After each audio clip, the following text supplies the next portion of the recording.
मित्रों, आज की व्यंग रचना ऊंचे आदर्श स्थापित करने के नाम पर लोगों द्वारा किए गए या किए जा रहे आत्मदाह पर केंद्रित है। मालूम नहीं किस वजह से कुछ बड़े दिल वाले जाबाज लोग आत्मदाह करने की सहर्ष चेष्टा करते हैं।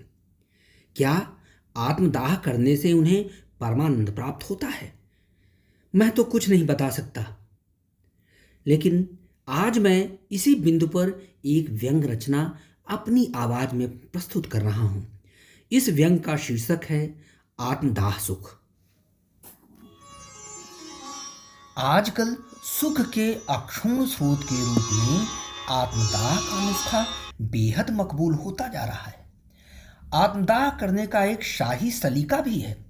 बेशक संसद और विधानसभा के भीतर या सामने आत्मदाह करने का सुख गली कूचों और गांव टोलों में आत्मदाह करने के सुख से यकीनन काफी बड़ा हो सकता है।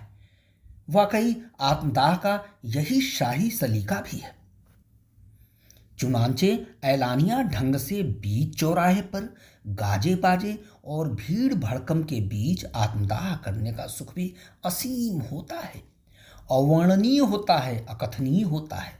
अगरचे किसी विशेष अवसर पर आत्मदाह करने की पूर्व संध्या पर दूरदर्शन पर इसकी घोषणा जोर शोर से कराई जाए तो आत्मदाह सुख में रिकॉर्ड इजाफा हो सकता है। पर ऐसी ख्वाहिश तो कभी कभार ही पूरी हो पाती है, क्योंकि पुलिस और प्रशासन ऐलानिया लहजे में आत्मदाहकर्ताओं के मार्ग में रोड़े अटकाने से बाज नहीं आते। ऐसी घटनाओं से उन्हें देशव्यापी आंदोलन, हड़ताल, विरोध प्रदर्शन वगैरह का भूत भय भी सताता रहता है। इस लिहाज से उनकी बेवजह दखलंदाजी आत्मदाहकर्ताओं के सुख में ग्रहण लगा देती है। बहरहाल हमारे भोगपंथी नेताओं की यह दिली इच्छा होती है कि देश की अधिकाधिक जनसंख्या आत्मदाह पंथ का वर्ण कर ले, ताकि उनके सांसारिक भोग का मार्ग निष्कंटक हो जाए। मेरी सरेआम गुजारिश है कि आत्मदाह सुख में बरकत के कारगर उपाय किए जाएं, संवैधानिक तौर तरीके तलाशे जाएं, जनसाधारण को बहुसंख्यक आधार पर प्रेरित किया जाए कि वे आत्मदाह करके परम सुख के भागीदार बने।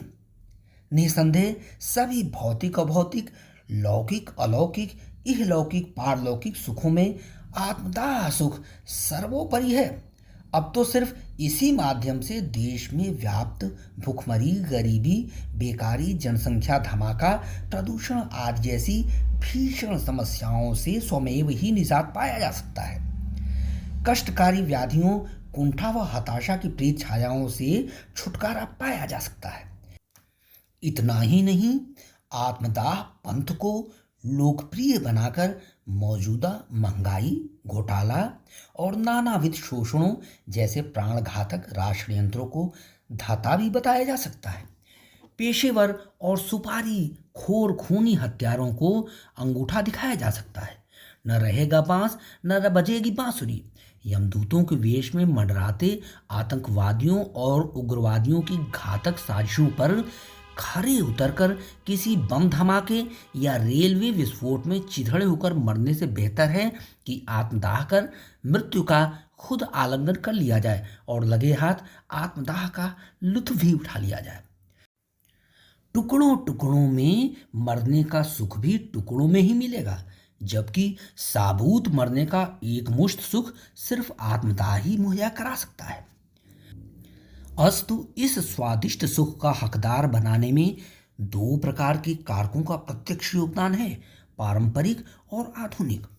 भूख, गरीबी, घरेलू बदहाली, प्रेम में बावलापन, जीवन से निराशा आदि ऐसे पारंपरिक कारक हैं जिनकी बदौलत मनुष्य को आत्मदाह सुख कमोवेशतः मयस्सर होता रहा है।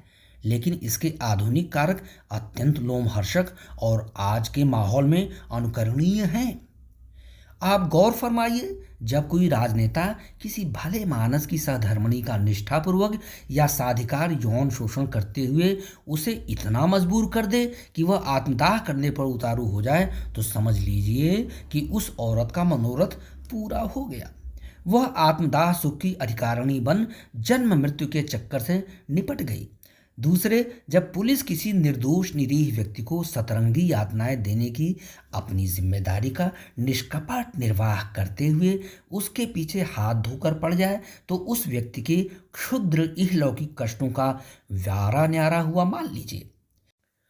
तीसरे, जब कोई अधिकारी अपने मातहतों की सज्जनता और कर्तव्य परायणता से बोर होकर उन्हें इतना ज्यादा तंग करने का बीड़ा उठा ले कि उन्हें संसार ही निस्सार लगने लगे और आत्मदाह करने के अलावा कोई और मुक्तिदायक मार्ग नजर ही ना आए, तो ऐसा अधिकारी निसंदेह प्रशंसा का पात्र है, क्योंकि उसने आत्मदाह पंथ को सफल बनाने में अपना बहुमूल्य योगदान किया है।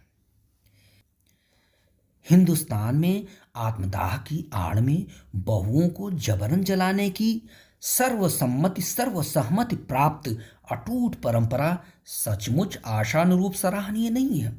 कुछ इने गिने दृष्टांतों को छोड़कर, जिनमें बहुएं ससुरालियों से चरम सीमा तक प्रताड़ित होकर स्वैच्छिक आत्मदाह कर बैठती हैं, तकरीबन 90% मामलों में बहुएं बड़ी अनिच्छा से अग्निदेव की खुराक बनती हैं। सो सास ससुरों, ननद भौजाइयों और देवरों तथा पतियों से मेरा अनुनय निवेदन है कि वे बहुओं को नानाविध ढंग से इस तरह यातना दें कि वे आत्मदाह करने का निर्णय अपने आप ले लें। तभी उन्हें आत्मदाह का दुर्लभ सुख सुलभ हो सकेगा। यूं तो दुर्दांत परिस्थितियों और षड्यंत्रों यंत्रणाओं से पीड़ित होने के बाद लोग बाग बहुमंजिली इमारतों से छलांग लगाकर, नदियों, तालाबों और कुओं में कूदकर तथा पंखे से फांसी लगाकर आत्महत्या करने के आदी रहे हैं। लेकिन ऐसी मौतों में वह सुख कहाँ है जो आत्मदाह में है। अगर आत्मदाह स्वेच्छा से किया जाए तो इसका सुख अपरिमित होगा। मेरी अर्ज है कि स्वैच्छिक आत्महत्या ही आत्मदाह पंथ का चुनाव करें, भावुकतावश बाहरी दबाव में आकर न करें। यह बड़ी चिंताजनक बात है कि आत्मनिर्णय से आत्मदाह का अधिकार मिलने के बावजूद लोग अन्य ढंगों से मरने पर आमादा है। वैसे इस लाजवाब लोकतंत्र में आत्महत्या करने के लिए सारी परिस्थितियां अनुकूल हैं। इस प्रयोजनार्थ सरकार और समाज का प्रत्यक्ष परोक्ष योगदान भी मिल रहा है। लिहाजा आत्मदाह प्रवृत्ति को प्रोत्साहित कर पर्यावरण सुधार और जनसंख्या नियंत्रण जैसे हस्तदंत सरीखे अभियानों को सफल बनाया जा सकता है। बिला शक आत्मदाह को शहादत का दर्जा दिया जाना चाहिए। ऐसे शहीदों की याद में स्मारकों का निर्माण कराकर, उनके नाम अखबारों की सुर्खियों में डालकर और दूरदर्शन पर उनके प्रशस्ति गान गाकर जन सामान्य को आत्मदाह करने के लिए आकर्षित किया जा सकता है। उन्हें मरणोपरांत राष्ट्रीय पुरस्कार व उनके परिवारजनों को रोजगार और भत्ते देकर, उनकी स्मृति में डाक टिकटें जारी कर तथा उनके नाम पर सड़क बीथियों का नाम रखकर आत्मदाह को एक अभियान का स्वरूप प्रदान किया जा सकता है। बेशक यह अभियान सरकार से वित्त पोषित होना चाहिए, ताकि इसमें आवंटित धनराशियों में से घोटाला पंथियों को घोटाला करने का सुअवसर भी मिल सके। इस प्रकार कहीं न कहीं आत्मदाह सुख की सफलता से हमारे हुक्मरान, शहंशाहों व शाहजादों के भविष्य के संवरने का पूरा पूरा बंदोबस्त होना चाहिए। धन्यवाद मित्रों। तो यह थी मेरी छोटी सी एक व्यंग रचना। दोस्तों, आत्मदाह जैसे पुनीत कृत्य को अंजाम देने की कोशिश न की जाए तो ही बेहतर होगा। किसी उत्तेजना में आकर आत्मदाह करके राख हुए व्यक्ति के परिवार और कुल पर कितनी बड़ी विपत्ति टूट पड़ती है, इस बारे में कुछ भी कहते हुए मेरी घिघी बच जाती है। बहरहाल आपको मेरा व्यंग कैसा लगा अवश्य बताइएगा। धन्यवाद।